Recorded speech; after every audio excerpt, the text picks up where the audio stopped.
Hello gamers, welcome back, or in case you are new here, I'm NKZL. In this video, I will talk about something that has been on my mind for a while, and I believe it directly and indirectly affects many aspects of gaming. It is the fact that we have too many good games. I will be focused on live service games because those are the games that I enjoy and play the most. However, most of the things I bring up will apply to other types of games and even other forms of entertainment. Throughout this video, please keep in mind that despite me approaching these issues, having a lot of choice is without a doubt great, and overall we live in the best time for gaming, with countless absolutely amazing games coming out. The past 1-2 years have been absolutely fantastic, but I think with everything positive, there will be some negatives. So there are 3 major issues that I will cover in this video. The first one stems from the limited amount of time we have. For most of us, gaming is a hobby, or it very much should be. First, we have to take care of responsibilities, and then even our free time will be divided between other various things, like going to the gym and even spending time with our families. As such, we only have a few hours a day to game. This means we have to choose where and on what we spend our time. Personally, in the past month I got to play and enjoy Terraceland and the First Descendant, with the latter basically taking most of my free time. I didn't even have time for so many others, like Once Human, which is a game that I played a bit in the beta and I already know I will very much enjoy. Or any other games I play and enjoy that got updated, such as Palworld, Helldivers 2, The Finals, and even my main MMO, Black Desert Online, and so many others. You don't have to enjoy the same games as I do to notice this. In every genre, we seem to have an overabundance of choice. As I said previously, this is not something bad in itself, but coupled with the limited time available ends up forcing us to make choices. So comparing games and choosing the ones we think will provide us with the most fun is inevitable. But this results, at least partially, in the first issue. I see so many people that are literally hunting for things they would dislike when playing games, and during this hunt they forgot the most important aspect of gaming. Games are supposed to be fun, and often enough the things a game does right are simply not appreciated or overlooked. It saddens me to see so many people that completely forgot how to enjoy gaming, and I say forgot because I grew up with gaming, and a lot of people glorify games from the past, but the truth is, most were absolute shit, especially compared to what we have now. But back then, especially in early 2000s, when I fell in love with gaming, gamers were much more positive. Overall, most were looking for reasons to enjoy a game. I might not miss the games from my childhood, but I do miss the attitude gamers had back then, and it does make me sad to see so much negativity in the gaming space. The reverse of the situation is also true and strengthens this argument. For example, in the MMORPG genre, there was a drought of new games coming out around 2015. People were willing to believe anything and appreciate every screenshot they saw. Sometimes even less than a screenshot, just some silly art. As a result, so many bad actors canned people using crowdfunding platforms. To this day, most of those MMO projects have not delivered a proper game, even now, almost a decade later. Sadly, because of this overabundance of choice, most discourse online has turned into echo chambers of negativity where nothing positive is allowed. Like Reddit, for example, used to be a great platform for gaming. Sadly, nowadays being a Redditor just means you have an aversity to soap and water, and most likely have enough salt in your system to feed a small city. The funny thing is that these echo chambers that seek to silence everyone with a different opinion only ended up making their voices irrelevant, like what happened with the debates around monetization, for example. But I digress, and that is a topic for another video. So let's get back on track. What I mean to say, overall the gaming world has become more critical of everything and more often than not forgot the main reason we play games in the first place. Sadly, I don't have a direct solution to this issue. All we can do is try to be more positive, and hopefully we manage to influence those around us, and they manage to influence others, and so on. And ultimately, we end up having a better gaming environment. But this overly negative environment is just the first issue. And I did mention 3, so let's move on to the second one. The second one is that an overabundance of choice coupled with our lack of time sometimes results in some good live service games shutting down. I personally love live service games because they are the games that get regularly updated with new content. Sadly, this becomes a double-edged sword.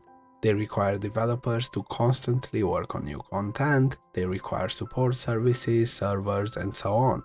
So sadly, this means that if live service games are not profitable, they often get their funding cut and either shut down or simply end up dead. We have popular examples like Anthem, or even more recent games that I covered like Warhaven and Overprime. The unescapable reality is that if a business is unprofitable for long enough, it will eventually shut down. Even now, years later, I believe Anthem had massive potential, and with a few more months of development, it could have been one of the best live service games out there. Anthem could have matched or even had much greater success than games like The First Descendant, Destiny 2, and Warframe. But it was not meant to be. I still have a slither of hope that one day we might enjoy Anthem too. Some people will say that these games deserve that fate and all this just means they are bad games. But I do not believe it's as simple as that. A lot of games simply don't manage to build an audience fast enough. When this happens to multiplayer games, they will enter a death spiral from which is extremely hard to recover.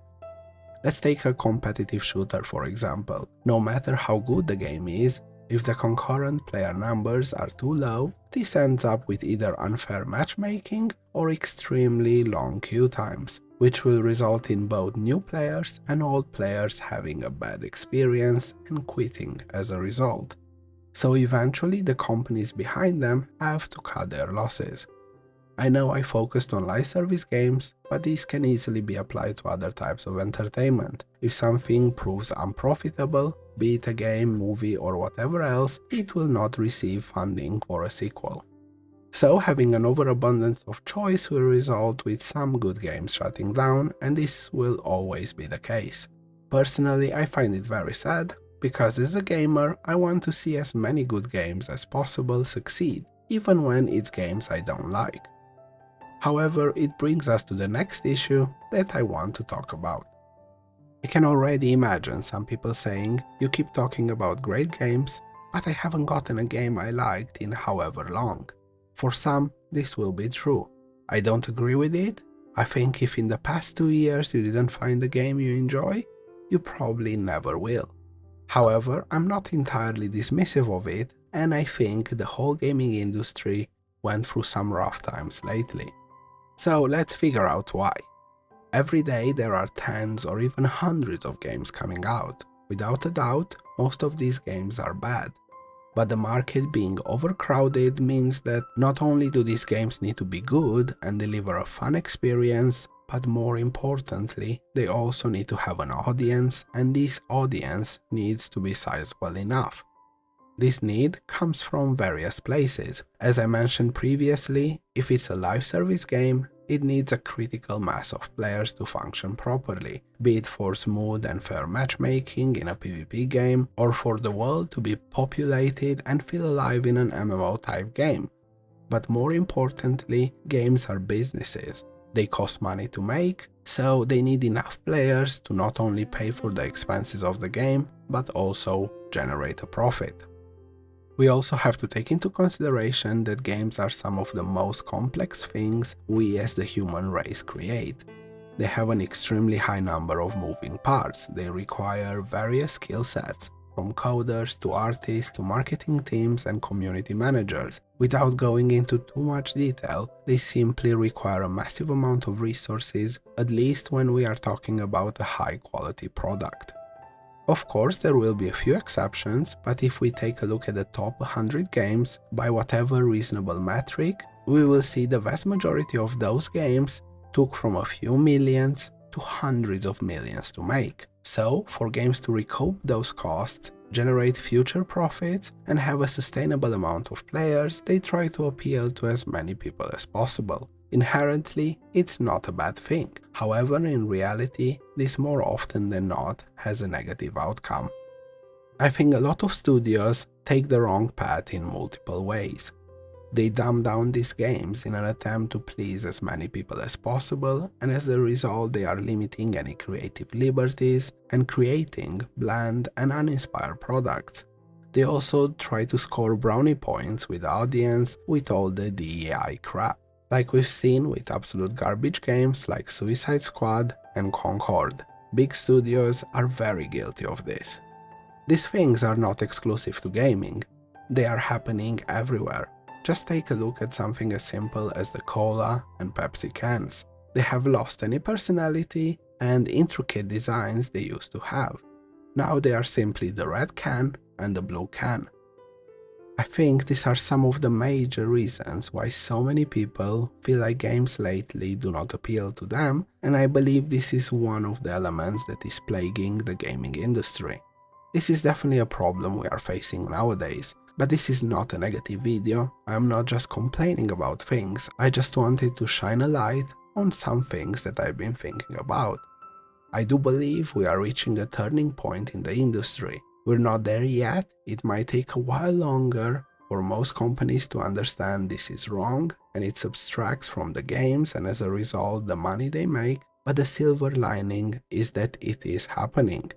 Keep in mind, games also take years to make, so even if the whole industry completely changed today, it will take a while longer for us to feel the impact of these changes. However, the outstanding games that we got in the past few years will raise the bar in the whole industry and will result in us getting even more great games.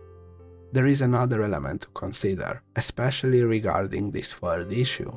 With the advancement of technology and even AI, high-quality games are becoming increasingly easier and cheaper to make. This means that studios that have good ideas and in the past simply did not have the capital to implement them will now be able to.